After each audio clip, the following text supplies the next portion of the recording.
Okay, welcome everybody. I hope this is bright enough for everyone.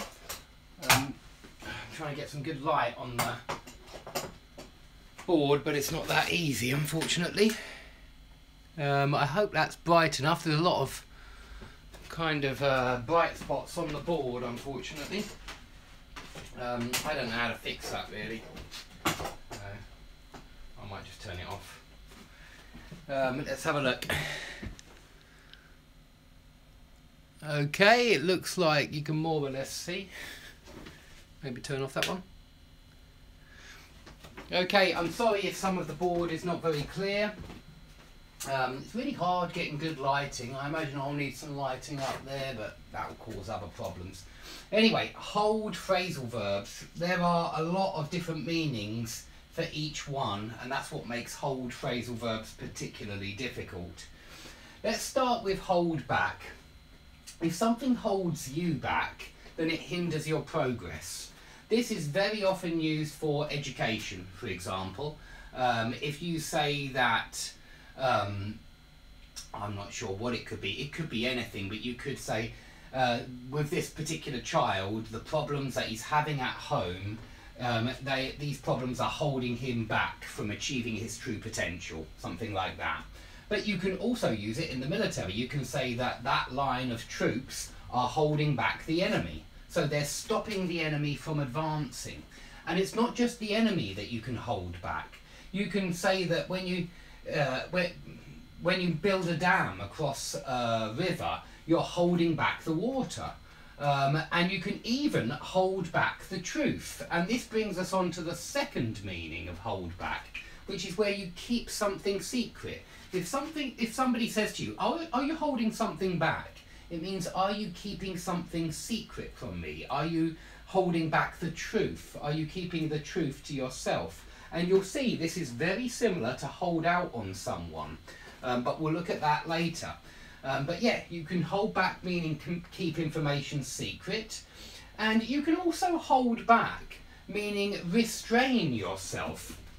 And you'll see that this comes up, this word, in a lot of hold phrasal verbs. So if you hold back your, if you say to someone, don't hold back, act as you would in a natural situation, you mean don't be shy, don't hold back, don't hold in your feelings, yeah, hold in here, don't hold in your emotions, don't hold in your feelings. So hold back can have a very similar meaning to hold in, and this is where the difficulties lie. But yeah, if you hold back if you hold yourself back, you often act with reserve. You might even say, if somebody's not really trying hard on a race or something like that, or in a race, when they participate in a race, you might say, don't hold back, you know, put all of your effort, your energy into this race. So it could even mean avoiding winning a race or something like that. You're acting with a certain amount of reserve. You're not giving something 100% effort, that kind of idea. So hold back can mean avoid action or act with reserve. And there are a number of times that you see it in that sense as well. Okay, if you hold forth about something, you talk at great length about something. So it's a little bit like drone on and on. It's quite negative, and it means to just keep talking and talking and talking, to hold forth, to drone on and on, to go on about something. We've done those phrasal verbs many times now. Now, if you hold in your emotions or your laughter, you're holding them in yourself, you're restraining yourself, you're not expressing those emotions. It's always important to control our emotions as adults, and so as adults we do hold in a lot of emotions. And I want you to compare this with bottle up, because when you bottle up your emotions, you hold them in, but over a long period. We usually use hold in for the moment itself.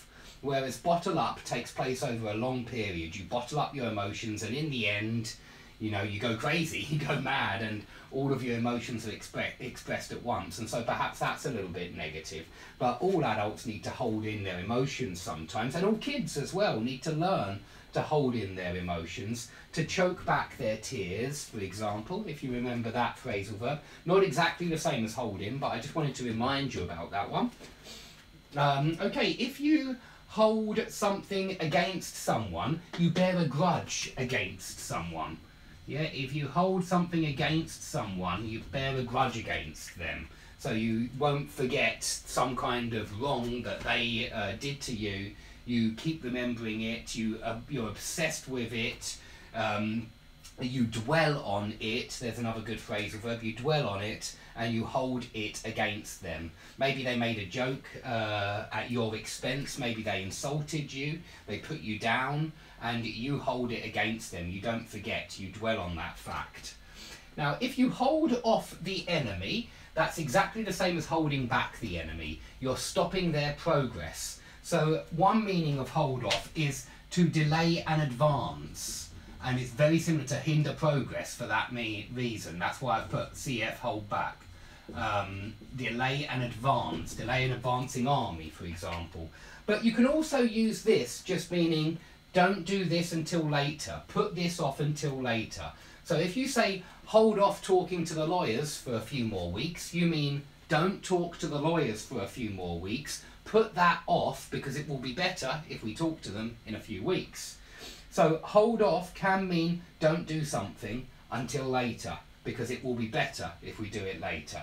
And that's the main meaning. Look at hold, a hold up would be the noun of this verb, it seems to me, because if we say what's the hold up, it means what's the delay? Why are we being delayed? What is stopping our progress? What is holding us back? Yeah. So this hold up, that's normally a noun when it's a delay, but this hold off is the verb. Hold off talking to the lawyers, hold off paying the supplier, hold off quitting your job until the end of the month. Whatever it is, you delay it. Now, if you hold someone to something, that means you demand that they keep their promise, that they keep to their promise. So someone might say, I promise I'll pay you back on Wednesday, and you'll say, I'll hold you to that, meaning I will expect that money on Wednesday, just as you've promised. I will hold you to those words. I will hold you to that promise. So it means demand that someone keeps to their promise. Hold someone to something, yeah? I will hold you to that. That's how we usually use it.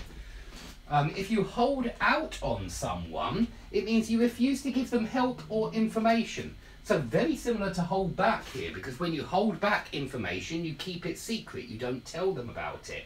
And so if you say, are you holding out on me? And that would be the way we use it. Are you holding out on me, for example?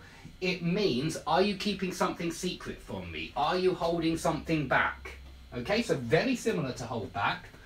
If you hold out for something, then you hope for that something, maybe. There's two meanings here. So if you say England are holding out for a draw in the next football match, it means they're hoping for at least a draw. It sounds to me like if they get a draw, they'll go through to the next round, or they'll go through to the next part of the competition. So normally you hold out for something at least. You hope for that result at least, and that will lead to success. But there's a slightly different meaning here, and I found it hard to put it into one word, so I had to use a sentence. Wait with the expectation you will get something better. So if the workers, maybe the workers in the factory have gone on strike and they are holding out for a 7% pay rise, it means the company bosses have already offered them 5%, but they are holding out for a 7% pay rise. They're waiting because they would like something better. They would like to get the 7% pay rise. So hold out for, it means wait for something better. Wait with the expectation you will get that something better. Now, if you just hold out, it could mean wait. If you just say hold out and I'll be there in a moment, it could mean wait. Normally I wouldn't say that. Normally I'd say hold on or hang on, meaning wait. And so it's rarely used as wait, but I wanted to put it there because it is sometimes used as wait. But it's more often used for either hold something out with your hand, so I am holding out a marker pen, but I could hold out my hand in order to shake someone's hand. And in a book you might say he held out his hand for me to shake. But you can hold your arm out of the car window, and so that would be extend. It can be used, and I'm sure it is used many, many times, and it just means extend your arm and hold something out. You hold out food when you want to feed the pigeons. Hold out bread. But hold out can also mean survive or endure. Not in the sense of get by or get by on or live on or feed off, but in the sense, you might say, the astronauts have lost contact with the, I don't know, with the space station or with Houston Command Center, and they will only be able to hold out for another week because oxygen supplies are low. Yeah, they are running out of oxygen. So they'll only be able to hold out for one more week, meaning literally survive. They'll only be able to survive for one more week. So very common, this meaning, survive. How long do you think they'll be able to hold out? It would mean how long will they survive in those conditions, under those circumstances. If you hold someone down, you restrain them. So a police officer might pin you down if you've committed a crime. He might hold you down, and it means keep you in that position. But if you hold down prices, you keep prices low. And that's another way which is very often used. And there is a last way which I very often hear in the States or in American films. If you can hold down a job, you can keep a job. And if you say he can't even hold down a job, it means that every single job he gets, he loses immediately. So it's quite often used like that as well. If you hold on, you hang on, or you might say it meaning hold tight. Yeah, if you hold something very tightly, then let's say you're on a roller coaster, you might hold on very tight. My mum, when she's in cars, she always holds on to the front seat like that because she's quite frightened in cars. So she holds on very tightly. If you hold up your end of the deal, you honour your end of the deal. You keep to your promise. Yeah, you keep to your promise. You hold up your end of the deal. So it's an honourable thing to do. A hold up is a bank robbery, and you can certainly say the criminals held up the bank. And so it can be used as a verb or a noun, but I think it's more often seen as a noun, and that's why I've written a bank robbery. If you say, how is the patient holding up, it means how is he bearing up. So it's very often used for recovery from illness or injury. Could be injury as well. And maybe a friend has broken his leg, maybe he's had a terrible fall or a terrible accident. You might ask, how are you holding up? Meaning, are you doing okay? Are you getting better? Are you feeling better? Are you bearing up? Are you coping well with your injury? A hold up is a delay, just as we mentioned earlier. Compare it with hold off, because hold off is very often delay. Hold off, calling the lawyers. And if you hold something up, you can also hold it aloft. So if that is hold out, I'm holding out the marker pen. That is hold up, I'm holding up the marker pen. Okay, that's all I've got for you today. I hope that was good. If you like the video, please make sure you like it underneath the video, and I hope to see everybody soon.